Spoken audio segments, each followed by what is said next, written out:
pilar número 1 de la educación en Cuba tiene que ver con los círculos infantiles. Esta es la primera etapa del sistema educativo cubano, donde los chicos aprenden jugando. En el país existen más de 1000 círculos infantiles, donde 150.000 niños desde los 14 meses hasta los 6 años reciben sus primeros conocimientos. ¿Cómo te llamas? Carlito, Carlitos, ¿tú vendes todo esto? ¿Esto cómo se llama? fruta bomba, Uy, ¿y esto, Carlitos? melón, Qué bien. Carlitos, ¿y esto cómo se llama? aguacate, ¿Y esto, Carlitos? mamey, ¿Y esto qué es, Carlitos? zanahoria, Uy, qué bien. ¿Y esto qué limones, es? Limones, qué bien. ¿Y cuál es la fruta que más te gusta? el platanito. Magali Prieto es directora de uno de los círculos infantiles. Lleva 43 años trabajando con la primera infancia y dice que el objetivo de esta etapa académica es que el niño desarrolle una motricidad fina. Ahí en el juego, ellos ofertan las vivencias que van adquiriendo cada día, en cada argumento, se interrelacionan unos con otros y ahí es donde ellos van manifestando todo lo que van aprendiendo. El médico en el policlínico, el constructor en la construcción, el maestro en la escuelita, y esas vivencias son las que van motivando al niño a que aprenda mejor en el juego lo que se le va desarrollando. La jornada inicia a las 6 de la mañana y en ocasiones se extiende hasta las 7 de la noche. Durante este tiempo, los pequeños realizan actividades de imitación donde asumen roles tanto de la vida profesional como de los quehaceres en la casa. Los círculos infantiles también sirven para que los padres de familia cumplan con sus funciones laborales, sin tener la preocupación de quien cuide de sus hijos. La educación es como un árbol, que uno planta una semilla y crecen muchas ramas. El pilar número 2 de la educación en Cuba tiene que ver con la gratuidad en su educación. Un chico inicia en párvulos o en círculos infantiles y puede llegar a ser doctor sin pagar un solo peso. Además de ser gratuita, la educación es de carácter masivo, considerándola como un derecho elemental de cada ciudadano.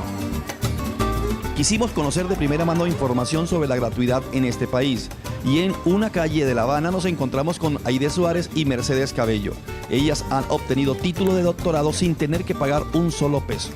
Yo estudié, después del triunfo de la Revolución, la secundaria básica, el preuniversitario, la universidad, hice licenciatura en matemáticas. Después de estar trabajando como 7 años, fui a la Lomonosov, a la Universidad Estatal de Moscú, hice el doctorado en matemáticas, en ciencias matemáticas, regresé, continué mi trabajo y después hice un doctorado en ciencias, en la línea de pedagogía fundamentalmente, y todo eso ha sido gratuito y además pagándome mi sueldo como profesora. Me licencié en inglés y después hice una maestría totalmente libre, de pago, y bueno, hice un doctorado, es mi tutora, que la quiero mucho, y también ni le tuve que pagar nada a ella, ni tuve que pagar nada por hacer mi doctorado. El Estado todo me lo costeó. Aide recuerda cuando cursó la primaria en una institución privada. En esa época la educación tenía costo. Según un informe revelado por la UNESCO, Cuba es uno de los países que más invierte en educación con el 12.9% del Producto Interno Bruto, comparado con Finlandia que invierte el 6.8% y España el 4.5%. La gratuidad también lo ubica en una posición de privilegio en el tema de alfabetización. Cabe recordar que Cuba es uno de los países que menos impuestos recibe, pero increíblemente es uno de los que más invierte en educación. Este para nosotros es el pilar número 2 de la educación en este país.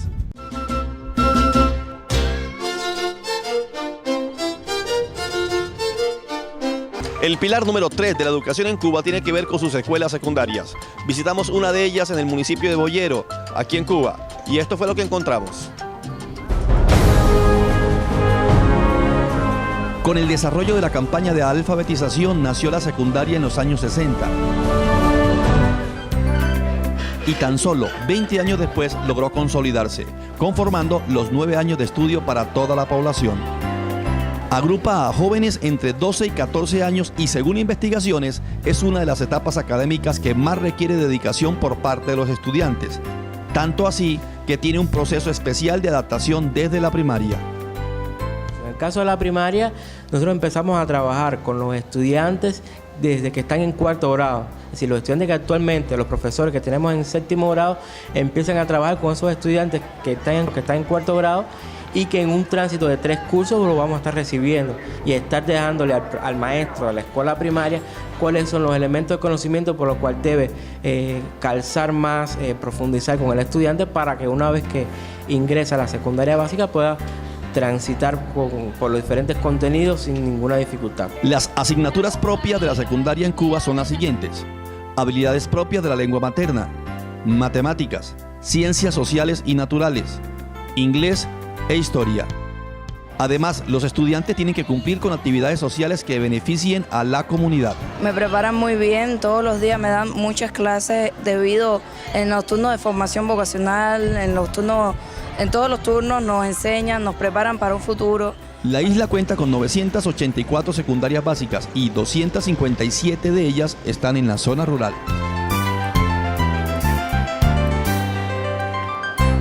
Al finalizar la secundaria, los chicos tienen que tomar una decisión importante.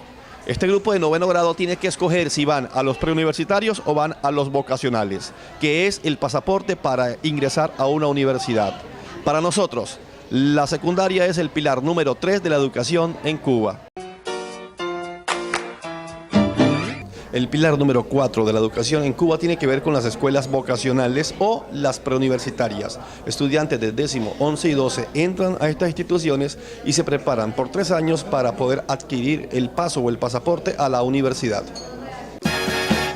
Una de las escuelas vocacionales más representativas de Cuba es Vladimir Ilich Lenin, donde actualmente están matriculados 1.406 jóvenes. Se encargan de la enseñanza de las ciencias exactas como lo son física, química, matemáticas y biología. Es decir, allí llegan los estudiantes que en un futuro desean ser ingenieros en cualquiera de estas áreas.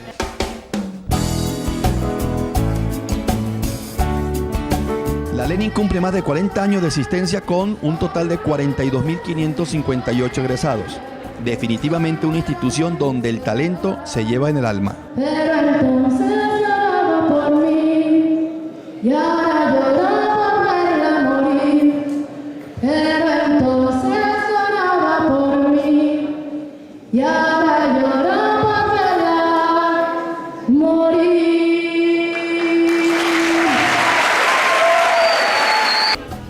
3 años duran los estudiantes en las escuelas vocacionales o preuniversitarias como esta, la Vladimir Ilich Lenin de La Habana, Cuba. Aquí los estudiantes salen directamente a su universidad. Este para nosotros es el pilar número 4 de la educación en este país, las escuelas vocacionales y preuniversitarias. El pilar número 5 de la educación en Cuba tiene que ver con el proceso de admisión a las universidades. Matemáticas, lengua española e historia de Cuba son 3 exámenes obligatorios para el ingreso a la educación superior. La educación superior, al igual que la básica, es gratuita. En el proceso de inscripción los estudiantes pueden ofertar hasta 10 carreras. Según los datos del Ministerio de Educación Superior, el 95% de los estudiantes que inician una carrera la culminan. Los extranjeros de habla hispana que quieran adelantar una carrera en este país solo necesitan el título de bachiller y certificación de las notas de estudios terminados, validados en el Consulado de Cuba en el respectivo país. El proceso de admisión de los estudiantes a las universidades en Cuba es el pilar número 5 de la educación en este país. El pilar número 6 de la educación en Cuba tiene que ver con los palacios pioneros como este, donde chicos desde primaria hasta la secundaria entran a este lugar para fortalecer sus competencias laborales. El Palacio de Pioneros es un centro de formación para estudiantes de los grados 4 a 9, donde reciben capacitación técnica, cultural y deportiva. Aquí se aprende jugando a ser ferroviario, a ser aviador, a ser piloto, a ser ferromoza. Su principal objetivo es que los jóvenes tengan claro cuál es el énfasis de la carrera profesional que desean estudiar. Bueno, el Palacio de Pioneros es una opción, es una idea impresionante, la cual nos ha ayudado a cada pionero a poder tener nuestra decisión para el futuro, contribuir a trabajar y no ser holgazanes y así contribuir a la economía del país. proyectos de televisión, panadería, transporte, entre otros, son asumidos en su totalidad por los alumnos en un periodo de 2 meses, asistiendo un día completo a la semana. Yo escogí el círculo de geología porque es muy importante y me gusta la geología y siento que en un futuro puedo llegar a ser geóloga. Además, si no lo escojo, puede ayudarme en mi formación general integral para conocer los tipos de roca que abundan en el planeta. Cuentan los docentes que el método de aprendizaje es a través de experiencias propias, donde el joven resuelve sus dudas a través de contextos. De ahí que el lápiz y el cuaderno no son necesarios para la clase. El Palacio de Pioneros. Todo un palacio de conocimiento que busca mantener en el estudiante un equilibrio tanto en lo académico como en la vida cotidiana.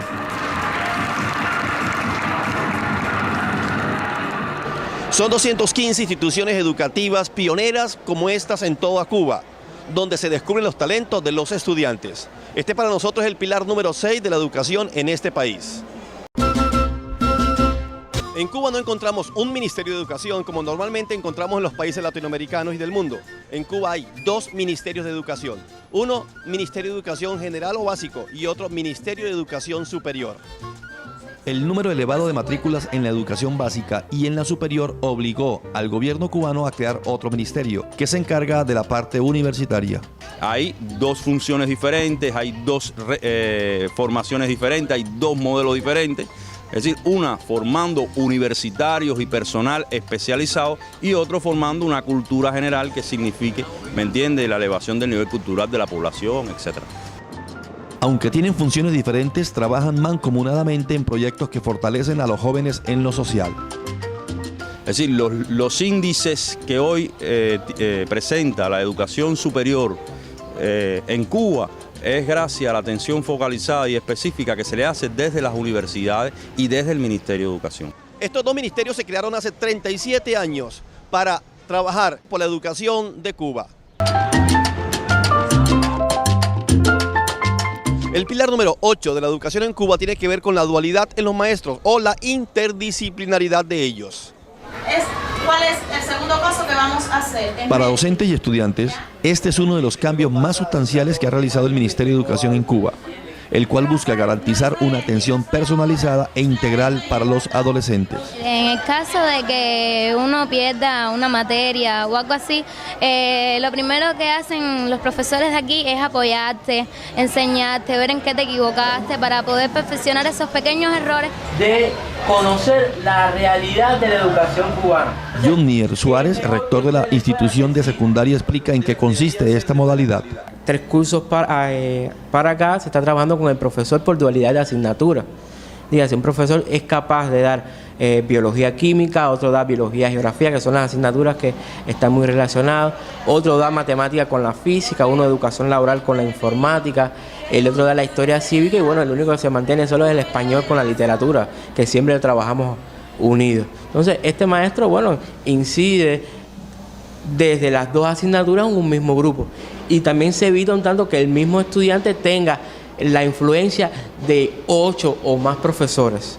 Malvis Hernández, funcionaria del Ministerio de Educación Básica, dice que la interdisciplinaridad del docente facilita el aprendizaje en el estudiante. La ventaja que tiene es que el profe tiene mejor dominio de la asignatura, se mueve mejor en ella, aporta más conocimientos al niño. Cuando es integral no puede aportar lo mismo. Porque lo más importante de la matemática y la física, igual que la química y la biología, es la aplicación para la vida, que tienen esas asignaturas, que le permite al niño y al profe que la imparte, darla con más calidad y entonces el niño la puede aplicar mejor en la vida. Aunque la dualidad fue una medida que tomó el gobierno cubano debido a la escasez de maestros hace algún tiempo, en la actualidad esta medida es un pilar fundamental en el desarrollo educativo de este país. Este para nosotros es el pilar número 8 de la educación en Cuba.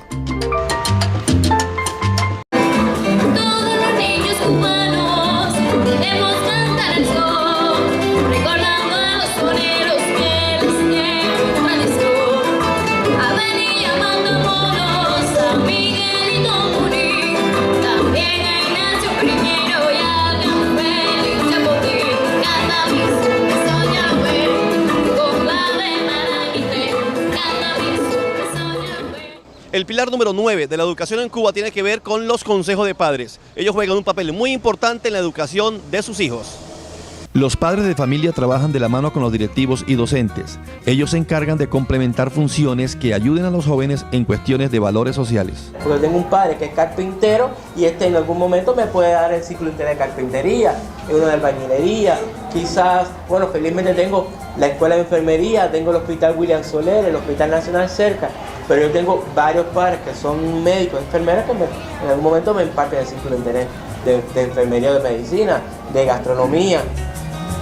Dentro de sus funciones está llevar un expediente del estudiante que muestre cómo es su ambiente en el hogar, con quién vive y qué dificultades tiene. Van a la escuela primaria y observan las actividades con el maestro, revisan expedientes, miran una clase con el maestro, interactúan con el niño y le van dando seguimiento. Si los padres y los maestros no se relacionan, el niño no se puede ayudar, porque la educación no depende solo del maestro, sino de la casa, de los padres. El maestro hace su trabajo como profesor, ¿no? Como instructor, como guía, pero el padre tiene que ayudarlo, apoyarlo en todo lo que el maestro diga, porque ese es el bienestar y el futuro de sus hijos. El balance de las actividades se revisa en una reunión mensual, donde también participan los estudiantes. Una de las funciones que más nos llamó la atención del Consejo de Padres es que cuando un estudiante falla al aula de clase, ellos lo buscan en sus casas. Si el chico es reincidente, hablan con el padre de familia y hay hasta sanciones si el chico no va a clase. Si el padre de familia no lo encuentran en su casa, lo buscan en su sitio de trabajo. Pero el chico tiene que estudiar. Este para nosotros es el pilar número 9 de la educación en Cuba, el Consejo de Padres o Asociación de Padres de Familia.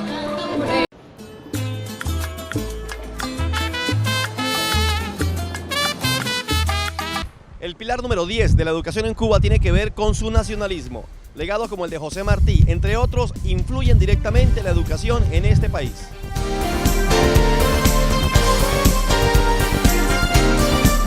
En el recorrido que realizó Asesorías Académicas Milton Ochoa por algunas instituciones educativas de Cuba, encontramos que el maestro José Martí es referente en educación, donde tienen hasta obras de teatro que representan la vida de este prócer cubano.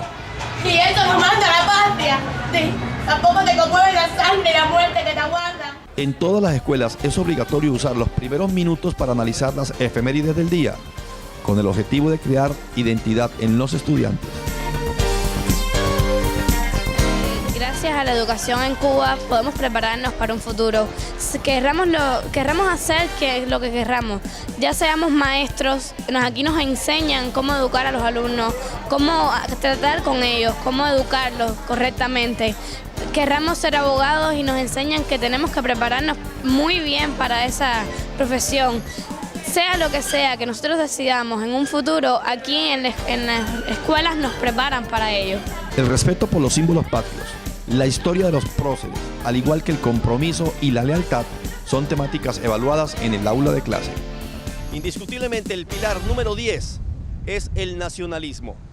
El nacionalismo que tienen todos los habitantes en este país, especialmente los estudiantes. Para cada uno de ellos es prioridad, es un objetivo, es una meta estudiar. Este para nosotros es el pilar número 10 de la educación en este país.